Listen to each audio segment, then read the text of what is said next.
سيئات أعمالنا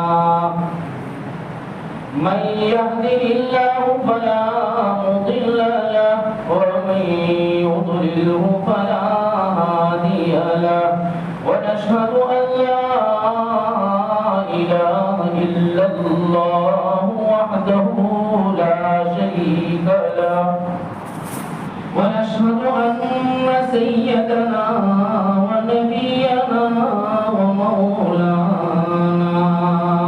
محمدا عبده ورسوله صلى الله تعالى عليه وعلى آله وأصحابه أجمعين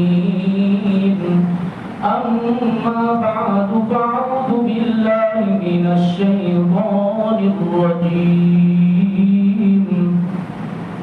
بسم الله الرحمن الرحيم فسيكفيكهم الله وهو السميع العليم صدق الله العظيم. معزز سامعین کرام، خلیفہ ثالث داماد رسول ہم زلف علی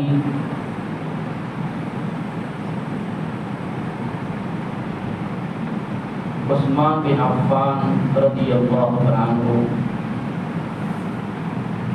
ان کی سیرت مبارکہ،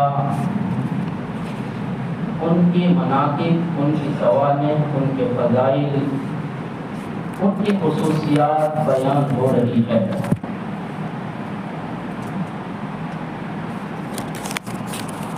حضرت عثمان رضی اللہ عنہ عفان بن عمرو بن امیہ کے بیٹے ہیں۔ جب حضرت عثمان نے اسلام قبول کیا، باپ کا سایہ سر سے اٹھ گیا تھا۔ چچا حکم بن عمرو بن امیہ کی پرورش میں تھے۔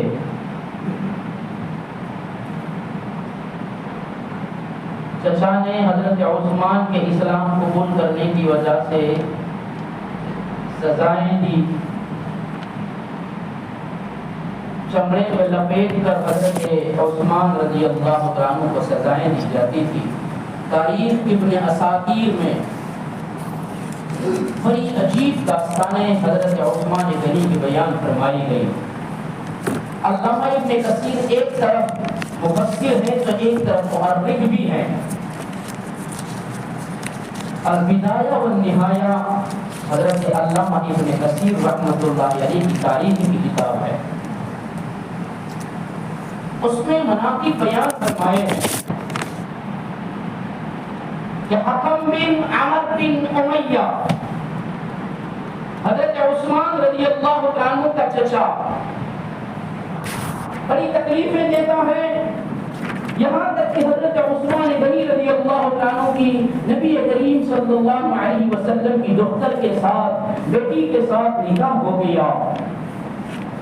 اب تو چچا نے گھر سے نکال دیا، نبی کریم صلی اللہ علیہ وسلم نے اپنے داماد کے لیے، اپنی بیٹی کے لیے رہنے کا انتظام بھی فرما دیا۔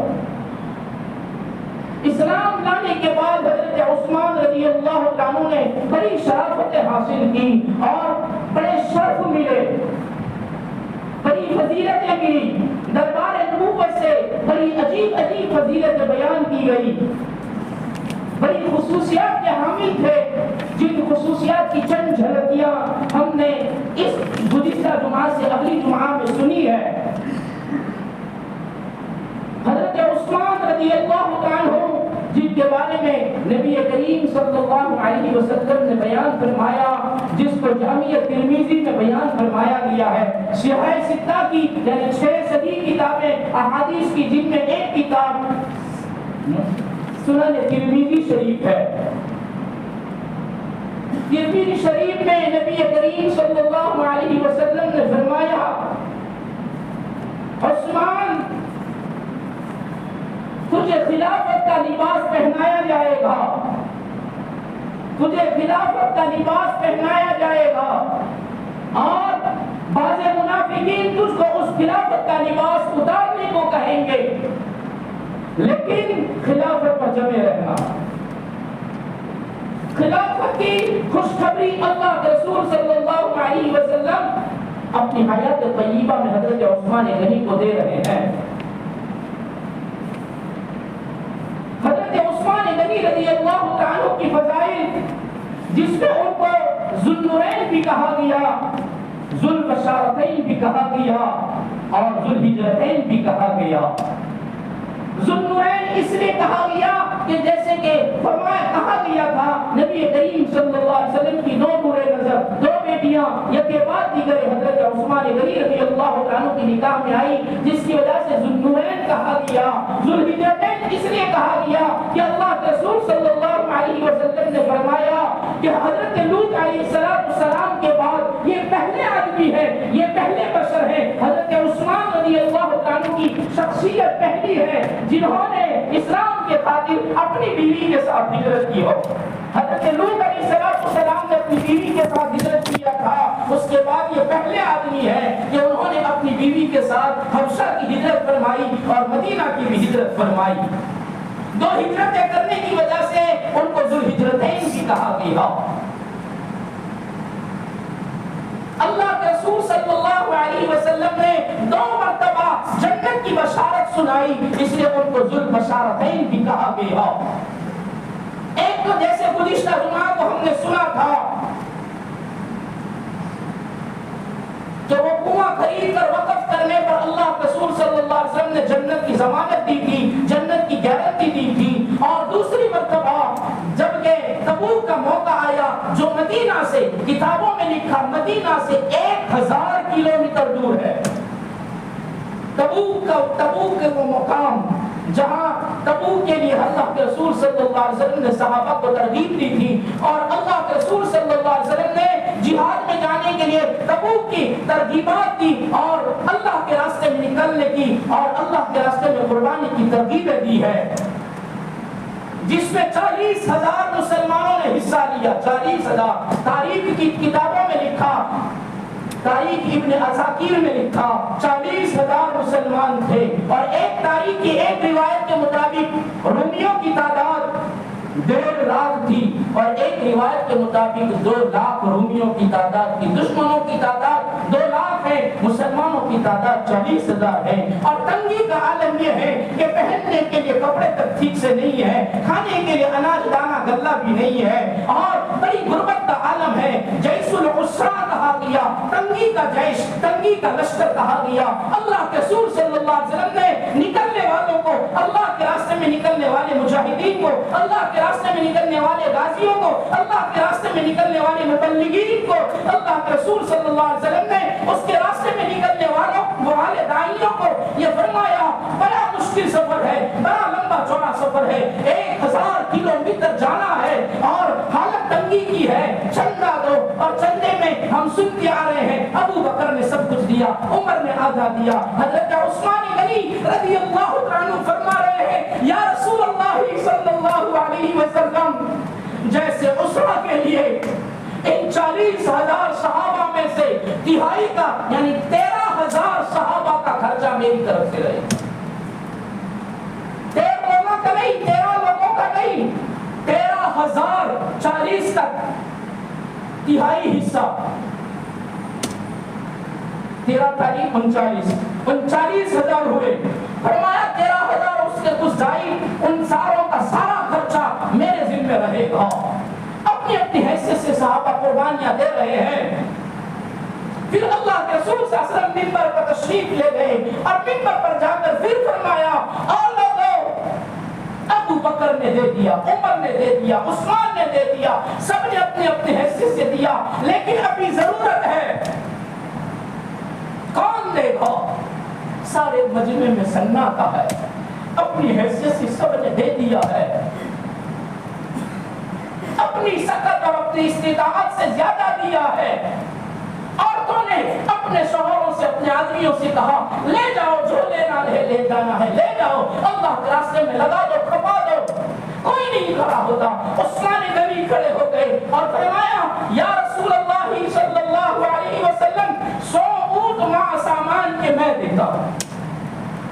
1/3 لشکر کی ذمہ داری تو لے لی ہے, اب وہ زیادہ دیتے ہوئے فرمایا 100 اونٹ مع سامان کے کھانے پینے سارے اسبابوں کے ساتھ عثمان کی طرف سے, اور 1000 دینار سونے کے سکے, 1000 دینار عثمان کی طرف سے.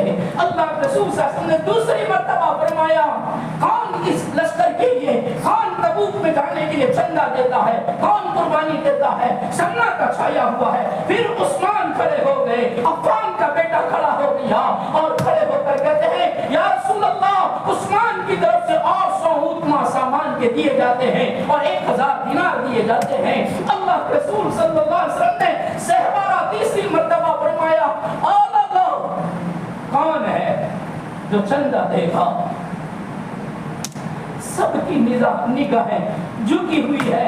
پھر عثمان کھڑے ہو گئے, فرمایا یا رسول اللہ عثمان کی طرف سے 100 اونٹ مع سامان کے دیے جائیں گے.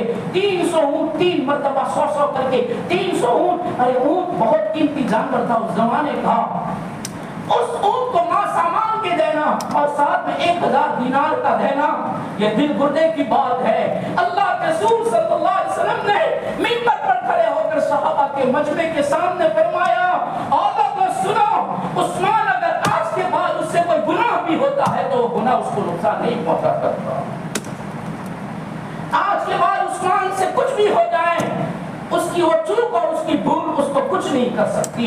اللہ اس سے راضی ہو گیا, جنت اس کے لیے واجب ہو گئی. دوسری مرتبہ اللہ کے رسول صلی اللہ علیہ وسلم تبوک کے موقع پر جنت کی ہجوم کی خوشخبری سنائی. اس لیے فرمایا حضرت عثمان کو ذوالبشارتین بھی کہا جاتا ہے. دو مرتبہ جنت کی خوشخبری ملی ہے. وہ عثمان ہے جس عثمان نے اسلام کے خاطر اتنی عجیب قربانیاں دی ہے, بڑے فضائل کے حامل ہے, بڑی فضیلت بیان فرمائی ہے. لیکن 12 سال حکومت رہی, خلافت رہی حضرت عثمان غنی کی. اور لوگوں ہسٹری نہیں جانتے ہیں اسلام کی, ہم نہیں جانتے تاریخ اسلام کی, ہمارے اسلاف کی خلافت راشدہ کی تاریخ نہیں جانتے. سنو, حضرت عثمان کی 12 سال تک حکومت رہی ہے.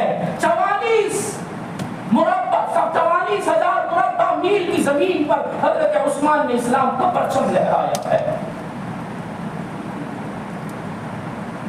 حضرت عثمان غنی رضی اللہ تعالیٰ جن کی خلافت 12 سال رہی, 6 سال تک تو بڑی کامیاب حکومت اور بڑی فضائل کے ساتھ, بڑی خوشحالی کے ساتھ گزر رہی ہے. لیکن حضرت عثمان غنی رضی اللہ تعالیٰ کے جو بغض رکھنے والے تھے, ان بغض رکھنے والوں نے پہلے سے تھے. حضرت عثمان غنی رضی اللہ عنہ کے بغض رکھنے والے بغضیوں کی تعداد پہلے سے تھی. اس لیے تو اللہ کے رسول صلی اللہ علیہ وسلم نے عجیب داستان ترمذی شریف کی روایت ہے, باب مناقب عثمان, جو ترمذی شریف میں بیان کیا گیا ہے, اس میں درج کیا گیا ہے. فرمایا گیا اللہ کے رسول صلی اللہ علیہ وسلم جب بھی کوئی جنازہ آتا پوچھتے قرض والا ہے, مقروض ہے, اگر کہا جاتا مقروض ہے تو اللہ کے رسول صلی اللہ علیہ وسلم فرماتے میں اس کا جنازے کی نماز نہیں پڑھاؤں گا. کوئی اگر ذمہ داری لیتا ہے, اس کا قریبی کوئی ذمہ داری لیتا ہے یا صحابہ میں سے کوئی ذمہ داری لیتا ہے کہ میں اس کا قرض ادا کروں گا تو جنازے کی نماز پڑھاؤں گا, ورنہ آپ لوگ پڑھ لو. قرض کی کوئی ذمہ داری لیتا, اللہ کے رسول صلی اللہ علیہ وسلم اس کی جنازے کی نماز پڑھتے. مدینہ میں ایک مرتبہ ایک جنازہ آیا, ترمذی شریف کی روایت ہے, مناقب عثمان میں اس کو بیان فرمایا گیا ہے. مدینہ منورہ میں ایک جنازہ آیا, اللہ کے رسول صلی اللہ علیہ وسلم کے سامنے جنازہ رکھا گیا. اللہ کے رسول صلی اللہ علیہ وسلم نے اس کا منہ کھولا, اس کا کفن ہٹایا, اور کفن ہٹا کر اس کا منہ دیکھنے کے بعد اللہ کے رسول صلی اللہ علیہ وسلم کی آنکھوں میں آنسو ہے اور فرمایا صحابہ اس کی جنازے کی نماز تم پڑھ لو, میں نہیں پڑھوں گا, تم پڑھ لو. ترمذی شریف کا میں نے آپ کو حوالہ دیا ہے, ترمذی شریف جلد نمبر 2 مناقب عثمان میں روایت موجود ہے. اللہ کے رسول صلی اللہ علیہ وسلم نے فرمایا او میرے صحابہ اس کی جنازے کی نماز تم پڑھ لو. راوی حضرت جابر رضی اللہ عنہ ہے. حضرت جابر رضی اللہ عنہ فرماتے ہیں یا رسول اللہ صلی اللہ علیہ وسلم آپ اس کی جنازے قرضہ ادا کریں گے. اللہ کے رسول نے فرمایا یہ مقروض نہیں ہے, اس پر قرضہ نہیں ہے. تو پھر پوچھا یا رسول اللہ پھر جنازے کی نماز کیوں نہیں پڑھتے, کیوں نہ کہہ دیا اور کہا تم پڑھ لو. اللہ کے رسول صلی اللہ علیہ وسلم کی آنکھوں سے آنسو بہ رہے ہیں اور اللہ کے رسول صلی اللہ علیہ وسلم نے فرمایا یہ آدمی عثمان سے نفرت کرتا تھا, عثمان سے بغض رکھتا تھا, اور جو آدمی عثمان سے بغض رکھے اللہ اس سے بغض رکھتا ہے, اور جس سے اللہ بغض رکھے اس کو محمد کو اجازت نہیں ہے کہ وہ اس کی جنازے کی نماز پڑھے. حضرت عثمان کے بغض رکھنے والے بغضیوں کی تعداد نبی کے زمانے میں بھی تھی. اب وہ تو نبی نہیں ہے اور خلافت مل گئی ہے. بغضیوں نے حضرت عثمان رضی اللہ عنہ کو بڑی تکلیفیں پہنچائی اور بڑے فتنے مچائے اور بڑی عجیب طریقے سے فتنے مچائے اور الزامات لگائے. حضرت عثمان رضی اللہ عنہ پر بڑے بڑے الزام لگائے گئے. ایک الزام انہوں نے یہ لگایا, عبداللہ بن سبا جو منافق تھا اس نے اپنی ایک جماعت کھڑی کی اور ان جماعت نے ان بغضیوں نے حضرت عثمان رضی اللہ عنہ پر ایک الزام یہ لگایا کہ عثمان اقربا پرور ہے, اپنے رشتہ داروں کو حکومت میں رکھتا ہے اور اپنے رشتہ داروں میں سے گورنر بناتا ہے, سرکاری کاموں میں اور گورنر بنانے میں حاکم بنانے میں اپنے رشتہ داروں کو لیتا ہے. حالانکہ یہ الزام تھا. حضرت عثمان رضی اللہ عنہ نے اقربا پروری نہیں کی ہے, اور اگر رشتہ دار میں کوئی باصلاحیت ہو اور اس کے پاس ایسی استعداد ہو اور ایسی صلاحیت ہو کہ وہ نظم کر سکتا ہو تو جائز ہے کہ وہ اپنے رشتہ دار کو رکھیں اور اس کو مقام دیں اور اس کو حکومت کا حاکم بنائے, اور وہ حکمران بھی بنا سکتا ہے, گورنر بھی بنا سکتا ہے. اجازت ہے, اس لیے کہ دلیل ہے قرآن کی. اگر اجازت نہ ہوتی تو رب حضرت موسیٰ علیہ السلام کو نہ کہہ دیتے, لیکن حضرت موسیٰ علیہ السلام اپنے رشتہ دار اپنے بھائی کے لیے اللہ سے التجا کر رہے ہیں. ہارون اشدد به ازری واشرکه فی امری کی نسبحک کثیرا ونذکرک کثیرا انک کنت بنا بصیرا. حضرت موسیٰ علیہ السلام کو جب رب نبوت عطا فرماتے ہیں, تاج نبوت سجانے کے بعد اللہ نے فرمایا جاؤ فرعون کے پاس دعوت لے کر جاؤ, دین کی تبلیغ کے لیے جاؤ. حضرت موسیٰ علیہ السلام چند دعائیں مانگنے کے بعد فرماتے ہیں الہی اتنے بڑے کام کے لیے, اتنے بڑے منصب کے لیے اور اتنے بڑے کام کے جانے کے لیے میرے ساتھ کوئی میرا معاون بھی ہونا چاہیے, میرے ساتھ میرا کوئی قریب بھی ہونا چاہیے, اور میرے قریب رہنے کے لیے میرے رشتہ داروں میں سب سے بڑی رشتہ داری بھائی کی ہے. بھائی کا بڑا ہمدرد ہوا کرتا ہے. بھائی کو بھائی کے بارے میں جتنی لاغری ہوتی ہے, جتنی خیر خواہی ہوتی ہے, کسی کو نہیں ہوا کرتی. اس نے فرمایا ہارون اشدد به ازری واشرکه فی امری, میرے معاملے میں میرے بھائی کو میرا شریک بنا دیجیے نا, تاکہ ہم دونوں مل کر آپ کی تسبیح بھی بیان کریں, آپ کا ذکر بھی ساتھ میں مل کر کریں. وَنَذْكُرَكَ كَثِيرًا إِنَّكَ كُنتَ بِنَا بَصِيرًا. اور آپ ہم کو دیکھنے والے ہیں, ہمارے کام کو آپ دیکھنے والے ہیں. میرا بھائی خیانت نہ کرے گا, میرے بھائی کام چوری نہ بنے گا, میرا بھائی سستی اور کاہلی نہ کرے گا, میرا بھائی ہے, میرے معاملے میں اس کو شریک میرا بنا دیجیے نا. تو اللہ نے فرمایا وَلَقَدْ مَنَنَّا عَلَى مُوسَىٰ, ہم نے موسیٰ تجھ پر بڑے احسانات کیے ہیں. مَرَّةً أُخْرَىٰ, ایک اور احسان کرتے ہیں اور تیرے بھائی کو تیرا والی بنا دیتے ہیں اور تیرا شریک بنا دیا کرتے ہیں, اس کو بھی تاج نبوت سے نواز دیتے ہیں. جاؤ دونوں مل کر اذهبا الى فرعون انه طغى, دونوں جاؤ اذهبا, دونوں جاؤ, فرعون سرکش بن گیا ہے, اس کے پاس جاؤ. تو دونوں کو اللہ نے بھیجا. اگر رشتہ داری صلاحیت کے باوجود بھی اگر رکاوٹ بنتی تو اللہ موسیٰ کو کہہ دیتے کہ موسیٰ ہارون نہیں آ سکتا اس لیے کہ وہ تیرا بھائی ہے، اگر تیرے ساتھ کسی کو لے جانا ہے معاملے پر، امر میں، اپنے کام میں، تو تیرے اور بھی ساتھی ہے، اور بھی لوگ ہیں، اس میں سے کوئی مانگ۔ لیکن اللہ نے موسیٰ کی التجا پر ہارون کو نبی بنا دیا۔ یہ اس بات کی دلیل ہے کہ اقربا پروری نہیں ہو سکتی، بلکہ اگر صلاحیت ہو تو رشتہ دار کو بھی اپنے کام میں معاون بنایا جا سکتا ہے۔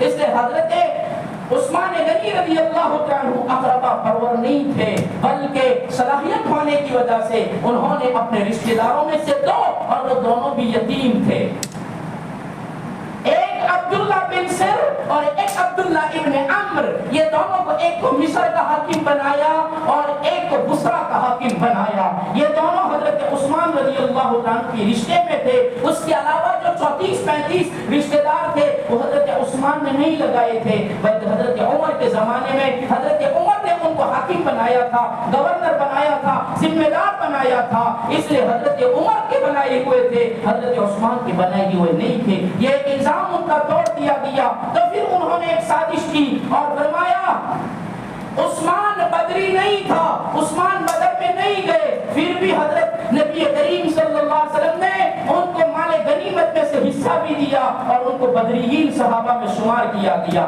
حالانکہ وہ تو بدر میں نہیں گئے ہیں۔ تو اس کا جواب حضرت عثمان کی طرف سے یہ دیا گیا کہ حضرت عثمان رضی اللہ عنہ نے جب بدر کی روانگی ہو رہی تھی، اللہ کے رسول صلی اللہ علیہ وسلم کے پاس جا کر کہا، یا رسول اللہ صلی اللہ علیہ وسلم، اٹھا کر دیکھ لیجئے تفسیر تاریخ ابن اساکیر کو اٹھا کر دیکھ لیجئے۔ حضرت عثمان نے فرمایا، یا رسول اللہ مجھے بھی بدر میں آنا ہے، میں بھی بدر میں آنا چاہتا ہوں۔ اللہ کے رسول صلی اللہ علیہ وسلم نے فرمایا، عثمان بیٹے، بیٹے کا لفظ عثمان بیٹے اس لیے کہ داماد ہے، جمائی ہے، بیٹے عثمان تم بدر نہیں آؤ گے، تمہاری بیوی رقیہ بیمار ہے، اس کی تیمارداری کرو، تم بدریین میں شامل ہو، تمہیں وہی ثواب ملے گا جو بدر کی میدان میں آنے والے صحابہ کو ثواب ملے گا، تمہیں تمہاری بیوی کی گھر پر خدمت کرنے سے وہی ثواب ملے گا، اور تم بھی بدریین میں شامل ہوں گے۔ اور پھر اللہ رسول صلی اللہ علیہ وسلم نے بدر کا مال غنیمت جو تقسیم کیا اس میں حضرت عثمان کا بھی حصہ لگایا۔ اس لیے حضرت عثمان بدری نہ ہونے کے باوجود اللہ رسول صلی اللہ علیہ وسلم نے کہہ دیا، اس سے بڑی دلیل کیا ہو سکتی ہے؟ اس لیے حضرت عثمان بدری تھے، اللہ رسول نے کہا ہے، اس لیے ان کی یہ دلیل بھی توڑ دی گئی۔ انہوں نے حضرت عثمان غنی رضی اللہ عنہ پر الزام لگایا، بڑا بھیانک الزام لگایا، بڑا خطرناک، کہ حضرت عثمان رضی اللہ عنہ نے مصر کا جو حاکم بنایا تھا عبداللہ بن سر رضی اللہ عنہ کو، انہوں نے چند آدمیوں نے پلان بنا کر، تدبیر بنا کر مدینہ آئے، اور مدینہ آ کر صحابہ سے ملے، حضرت عثمان سے نہیں، صحابہ سے ملے، حضرت علی سے ملے، دیگر صحابہ سے ملے، اور آ کر کہنے لگے کہ ہمارا جو گورنر بنایا گیا ہے وہ ٹھیک نہیں ہے، عبداللہ بن سر جو بنایا گیا ہے وہ ٹھیک نہیں ہے، اس کو معزول کر دیا جائے، اس کی جگہ پر دوسرے کسی کو حاکم بنایا جائے۔ اور لوگوں بڑی محنت سے سنایا جا رہا ہے، دھیان سے سنیں، فرمایا کہ دوسرے حاکم کو مصر میں بھیجا جائے، یہ جو حاکم بنایا گیا، گورنر بنایا گیا ہے وہ ٹھیک نہیں ہے۔ حضرت عثمان رضی اللہ عنہ کے پاس صحابہ گئے، اور صحابہ جا کر کہتے ہیں، امیر المؤمنین، مصر سے آنے والے چند لوگوں کا یہ کہنا ہے، غالباً 150 آدمی آئے تھے، ان لوگوں کا کہنا یہ ہے کہ مصر کا جو حاکم بنایا گیا ہے، گورنر بنایا گیا ہے وہ ٹھیک نہیں ہے، اس کو معزول کر دیا جائے، اس کی جگہ پر دوسرا حاکم لایا جائے۔ حضرت عثمان غنی رضی اللہ عنہ نے فرمایا، کوئی بات نہیں، اگر یہ صحیح نہیں ہے، عبداللہ بن سر صحیح نہیں ہے، تو ہم اس کو بدل دیتے ہیں، اور اس کی جگہ پر ابو بکر کا بیٹا محمد بن ابی بکر کو حاکم بنا کر ساتھ کر دیا کہ اس کو لے جاؤ۔ ہاں، ابو بکر کا بیٹا، خلیفہ راشد، خلیفہ اول بلا فصل، حضرت ابو بکر صدیق، ان کا بیٹا محمد بن ابو بکر کو حاکم بنایا، اور اللہ حضرت عثمان غنی نے فرمایا اس کو لے جاؤ، اور اس صاحب کو کہتے ہیں ان کے لیے خط لکھ دیا حضرت عثمان نے، اور کہا کہ آپ معذور ہو، آپ آ جائیں مدینہ میں، اور ان کو حاکم بنایا جاتا ہے، ان کو حاکم بنا کر، گورنر بنا کر مصر کی